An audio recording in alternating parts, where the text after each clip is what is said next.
अछूत व्यक्ति। एक दिन गौतम बुद्ध अपने शिष्यों के साथ एकदम शांत बैठे हुए थे। उन्हें इस प्रकार बैठे हुए देख उनके शिष्य चिंतित हुए कि कहीं वे अस्वस्थ तो नहीं हैं। एक शिष्य ने उनसे पूछा कि आज वह मौन क्यों बैठे हैं, क्या शिष्यों से कोई गलती हो गई है। इसी बीच एक अन्य शिष्य ने पूछा कि क्या वह अस्वस्थ हैं, पर बुद्ध मौन रहे। तभी कुछ दूर खड़ा व्यक्ति जोर से चिल्लाया, आज मुझे सभा में बैठने की अनुमति क्यों नहीं दी गई है। बुद्ध आंखें बंद करके ध्यान मग्न हो गए।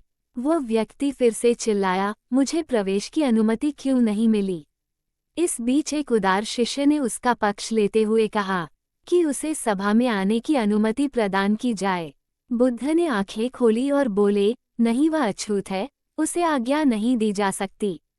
ये सुन शिष्यों को बड़ा आश्चर्य हुआ।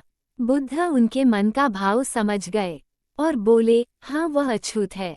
इस पर कई शिष्य बोले कि हमारे धर्म में तो जात पात का कोई भेद ही नहीं, फिर वह अछूत कैसे हो गया। तब बुद्ध ने समझाया, आज वह क्रोधित होकर आया है। क्रोध से जीवन की एकाग्रता भंग होती है।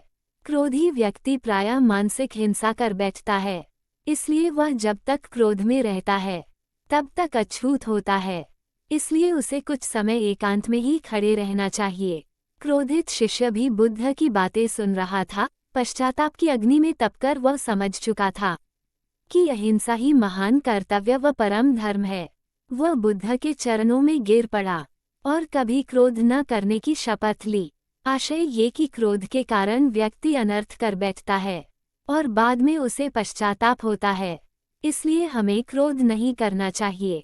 असल मायने में क्रोधित व्यक्ति अछूत हो जाता है और उसे अकेला ही छोड़ देना चाहिए।